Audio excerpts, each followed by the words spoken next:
감사합니다 대한민국 누구인지 아시겠죠?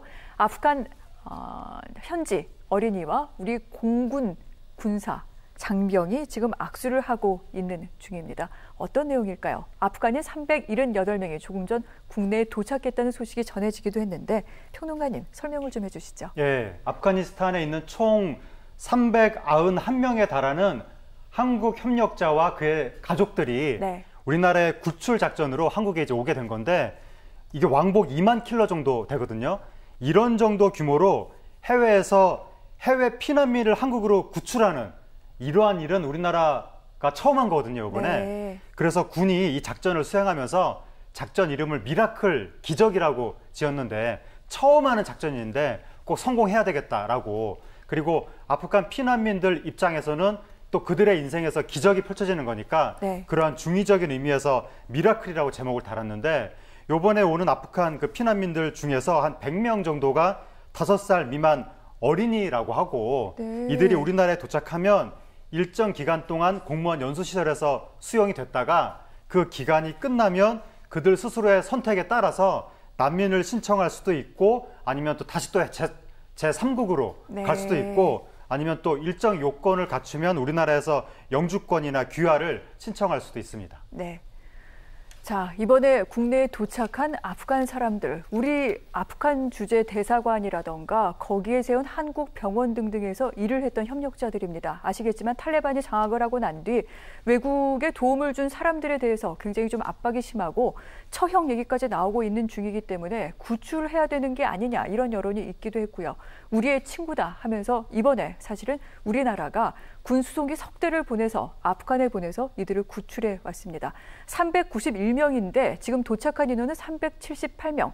수송기에 한 번에 태울 수 있는 인원이 여기까지밖에 되지 않아서 그렇고요. 다음 수송기를 통해서 또 나머지 인원은 곧 들어올 예정이기도 합니다. 그리고 어제 사실은 굉장히 좀 가슴 뭉클해지는 사진이 공개가 되면서 오늘을 더 손꼽아 기다리기도 했는데 우리나라 외교관과 또 아프간 그 대사관 동료와의 뜨거운 포옹이 좀 화제가 됐었습니다. 예, 그런 장면이 있었는데 그러니까 이제 탈레반이 카불을 점령하면서 우리나라 대사관은 상황이 위험해졌으니까 네. 일단 한국 외교관은 출국을 한 거죠. 그런데 한국 대사관에서 일하던 아프간 직원은 현지에 남은 건데 네. 우리나라 외교관이 출국하면서 기다려라, 다시 데리러 오겠다라고 말을 했다는 거예요. 그런데 이런 상황에서 약속을 한들 그거를 지킬 수 있을 가능성이 별로 없잖아요. 그런데 그 외교관이 이번에 우리나라에서 그 미라클 작전을 하면서 구출하러 이제 피난민들 구출하러 들어갔을 때 그 외교관도 같이 들어간 거죠. 그래서 그 외교관하고 현지에서 한국 외교관 아프간 직원하고 만나서 저렇게 감격의 포옹을 했는데 저 장면이 마치 옛날에 80년대 같은 때 미국 영화 보면 캄보디아 같은 데서 막 난민들 막 있을 때 미국 사람 갔을 때 막 반가워하고 서로 막 포옹하고 그랬던 장면이 막 오버랩이 되면서 야, 한국이 이제는 저런 위치까지 갔구나. 해외에서 피난민을 구출해오는 그런 위치까지 됐구나, 우리나라가. 네. 그런 생각이 들기도 하고 또 한편으로는 저렇게 또 구출을 기다려야 되는 아프간 국민들의 심정은 어떨까 그런 생각이 들기도 합니다. 네.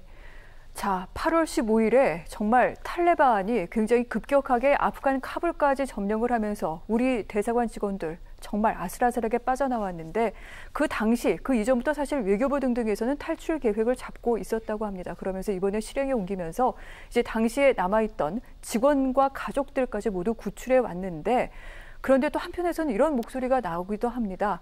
난민을 수용하는 데 있어서 이것이 맞는 것이냐, 나는 반대한다. 이런 분들이 있기도 하고요. 이번에 그 진천에 있는 국가공무원 인재개발원에 이분들이 들어가게 되는데 진천은 아시겠지만 지난번 코로나 사태 때도요. 중국 교민들이 수용됐던 곳이기도 합니다. 그래서 왜 또 진천이냐 이런 얘기가 있다고도 하는데 평론가님 어떻게 봐야 될까요? 예, 그 이번에 오신 분들은 단순한 일반적인 난민이 아니라 한국 협력자라고 제가 말씀드렸었는데 네. 우리나라를 도와준 분들이거든요. 그런 분들에 대해서 안전을 우리가 책임을 져야 향후에 또 다른 사람들이 한국을 돕지.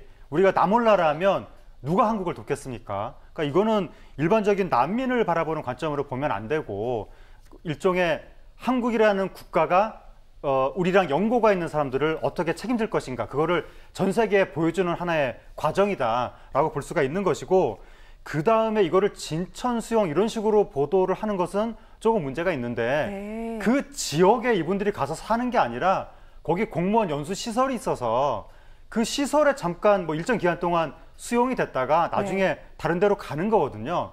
근데 이거를 자꾸 그 지역의 문제로 바꿔서 보도를 하면 진짜 그 지역 분들이 동요할 수 있기 때문에 이런 자꾸 언론이 지역을 전면에 내세워서 보도하는 이런 프레임은 조금 조심해야 될 것 같고, 그 지역의 이장 협의회라든가 뭐 군수라든가 이런 분들이 바로 이제 환영한다고 네. 그렇게 발빠르게 결단을 내렸다고 합니다. 알겠습니다.